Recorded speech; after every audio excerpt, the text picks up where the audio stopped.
சமுதாயத்து ஒரு பொண்ணை 12 படிக்கிற பொண்ணை கற்பழித்து கொலை பண்ணியிருக்காங்க. ஏன் நாயே, அறிவுகட்ட நாயை, சோத்தத்தானில் திங்க பியவா திங்க.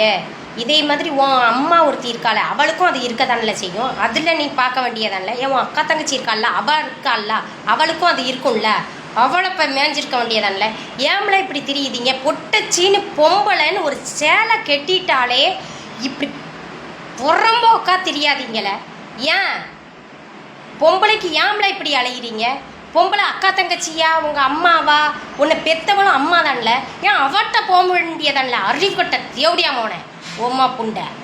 பொம்பளைன்னு உங்களுக்கு இழிவா தெரியுதால?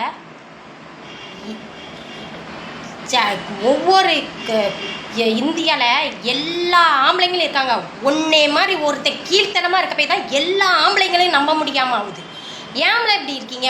ஒவ்வொரு நாய் செய்த தப்பு எந்த ஆம்பளைங்களையும் நம்ப முடியாத அளவுக்கு பொம்பளைங்க இவனும் அவனே மாதிரி இருப்பானோன்னு நினைக்கிற மைண்ட் செட்டப்புக்கு வந்துடுவாங்கடா தேவடியா பசங்களா.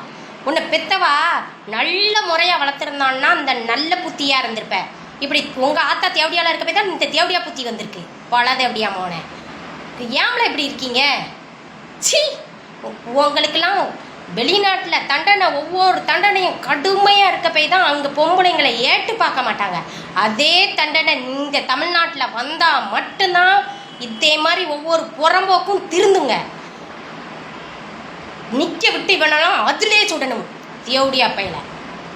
பல தேவடியா மோனே, நான் ரிக்வெஸ்ட் பண்ணி கேட்குறேன் சார். என்ன ஒன்று அப்படின்னா, இனிமேல் வர்ற முதலமைச்சராக இருக்கட்டும், யார் வேணால் முதலமைச்சராக ஆகட்டும், ஆனால் இப்படி ஒவ்வொரு பெண்களை கற்பழிக்கிறவங்களுக்கு ஒவ்வொருத்தனுக்கும் கடுமையான தண்டனை வந்தால் மட்டும்தான் பொம்பளைங்களை ஏட்டு பார்க்க தோணாது. பொம்பளை ஒருத்தி சீலை கட்டி போனால் அவளை பார்க்குற பார்வையே கொச்ச பார்வை. ஏன் உன் அக்கா தங்கச்சி எப்படி பார்க்கியா? உன் அம்மையை பார்க்கியால?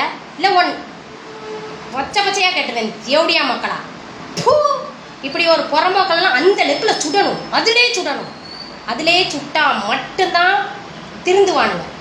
தண்டனை ஒவ்வொன்றும் கடுமையாக இருந்தால் மட்டும்தான் இப்படிப்பட்ட தப்பை திருப்பி செய்யக்கூடாதுன்னு தோணும். 6 வயசு பிள்ளைய விட மாட்டான், 60 வயசு கிழவியை கூட விட மாட்டான். ஏன்டா புறம்போக்கில் உங்களுக்கு அப்படியாடா அரிச்சு தள்ளுன்னா வேற எதுலையும் போய் அறுத்துடணும். வேணும்னா நிற்க விட்டு அறுத்தா மட்டும்தான் இவங்க திருந்துவானுங்க தேவடியா பையில. பொம்மா புண்டை, நீனா பெத்த தாய்க்கு பிறந்த பையனால வளதேவடியா மோனே, தேவடியாளுக்கு பிறந்த பையன். பொண்ணை பையனும் 9 பையலாக இருக்க பையன் தான். அவன் தான் பொம்பளைய அப்படி பார்ப்பான். எந்திக்க தெரியாத பையன்.